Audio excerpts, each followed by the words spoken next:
आज रात जब पूरा गांव शांत सो रहा था, मैं तुम्हें एक ऐसी जगह ले चलूंगा जहां समय धीरे धीरे रुक जाता है, जहां हर चीज धीमी, रहस्यमयी और अजीब होती है। यह कहानी है उस छोटे से पहाड़ी गांव की, जो शहर से बहुत दूर, जहां केवल हवाएं और पहाड़ ही आवाज करते हैं। गांव के किनारे एक पुराना लकड़ी का घर खड़ा था। वर्षों से बंद खिड़कियां और टूटी हुई छत इसे और भी रहस्यमयी बनाती थीं। कोई वहां नहीं रहता था, लेकिन रात होते ही कभी कभी किसी के कदमों की धीमी आवाज सुनाई देती थी। इतना धीमा कि लगता था यह सिर्फ तुम्हारे कानों का भ्रम है। गांव वाले कहते थे कि उस घर में कभी एक बूढ़ा लेखक रहता था। वह हर रात खिड़की के पास बैठकर कुछ लिखता था। कभी कभी वह अपनी कहानी के शब्द फुसफुसाता और हवा में खो जाता। लेकिन एक रात अचानक वह गायब हो गया। उसके जाने के बाद घर में सब कुछ वैसा ही था, लेकिन एक रहस्य हमेशा वहां छुपा हुआ था। उस घर की मेज पर अब भी उसके लिखे हुए पन्ने पड़े रहते, धूल से ढके, पुराने और कभी कभी आधे पुराने शब्द। घड़ी जो कभी उसने खरीदी थी आज भी 12 बजे टिक टिक करती रहती, जैसे समय वहीं रुक गया हो।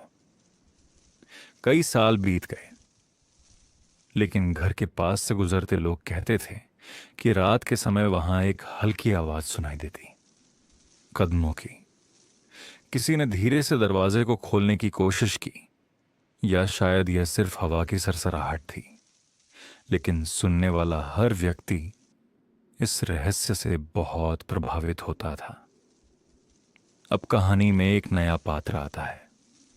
गांव का एक लड़का जिसकी उम्र केवल 12 साल थी, जो किसी भी डर से प्रभावित नहीं होता था और जो हमेशा से रहस्यमयी चीजों में विश्वास करता था। एक रात उसने अपने मन में ठान लिया कि वह उस घर की गुत्थी सुलझाएगा। धीरे धीरे उसने घर के पास पहुंचना शुरू किया। हवाएं सरसराईं, पेड़ अपनी शाखाएं हवा में हिलाते रहे। रात बहुत शांत थी, केवल उसके कदमों की आवाज ही सुनाई दे रही थी। जब वह दरवाजे के पास पहुंचा, उसने देखा कि लकड़ी का दरवाजा आधा खुला था। हल्की सी धूल हवा में उड़ रही थी, लेकिन कुछ अजीब था। ऐसा लग रहा था कि दरवाजा खुद उसे अंदर बुला रहा हो। लड़के ने धीरे धीरे दरवाजा खोला और अंदर चला गया। घर के अंदर अंधेरा था, लेकिन खिड़की से मूनलाइट धीरे धीरे कमरे में पड़ रही थी। कमरे की दीवारों पर पुराने पेंटिंग्स झिलमिला रही थी और मेज पर पन्ने बिखरे हुए थे। लड़के ने उन पन्नों को देखा। हर पन्ने पर शब्द और चित्र थे जो धीरे धीरे कहानी को और रहस्यमय बना रहे थे। एक पन्ने पर लिखा था, कहानी कभी खत्म नहीं होती जब तक कोई उसे सुन रहा हो।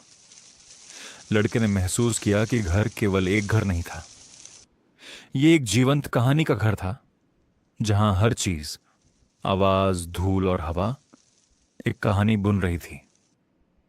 वह पन्ना उठाकर बैठ गया। उसने ध्यान से पढ़ना शुरू किया, और जैसे जैसे उसने पढ़ा, उसे एहसास हुआ कि कहानी उसकी आंखों के सामने धीरे धीरे जीवित हो रही थी। कमरे में हल्की सी ठंडी हवा बह रही थी और कदमों की आवाज कभी कभी सुनाई दे रही थी। लड़के ने धीरे से कमरे के कोने में रखा एक पुराना डायरी देखा। उसने उसे खोला और पाया कि डायरी में लेखक के निजी विचार थे। लेखक कहता था कि हर कहानी में आत्मा होती है, और यह घर उन आत्माओं को सुरक्षित रखने का माध्यम है। लड़के ने महसूस किया कि वह केवल कहानी नहीं पढ़ रहा, बल्कि कहानी उसके चारों ओर घेर रही थी और वह धीरे धीरे कहानी का हिस्सा बन रहा था। अब कहानी और भी सस्पेंसफुल हो गई। अचानक उसने देखा कि एक खिड़की की परछाई हल्की हिली।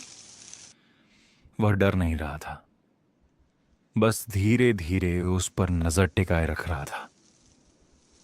और उस खिड़की के पीछे कुछ अजीब सा चमक रहा था। उसने धीरे धीरे आगे बढ़ा। कमरे की हवा ठंडी थी, लेकिन बहुत सुखद। धूल के कण धीरे धीरे हवा में तैर रहे थे, और वह महसूस कर रहा था कि घर में हर चीज अपनी कहानी सुना रही थी। अचानक उसने देखा कि मेज पर रखे पन्नों में से एक पन्ना अपने आप हिल रहा था, जैसे कोई अदृश्य हाथ उसे ऊपर उठा रहा हो। लड़के की धड़कन तेज हुई, लेकिन उसके मन में कोई डर नहीं था, सिर्फ एक उत्सुकता थी कि आगे क्या होने वाला है। पन्ना उसके हाथ में आया। उस पर लिखा था, यदि तुम यह कहानी सुन रहे हो तो तुम इसे जीवित कर रहे हो, और अब कहानी तुम्हारे साथ चलती रहेगी। लड़का धीरे धीरे पन्ना वापस रख कर बैठ गया। उसने महसूस किया कि हर शब्द, हर आवाज और हर धुंध की परत ने उसे एक नए रहस्य में डाल दिया था।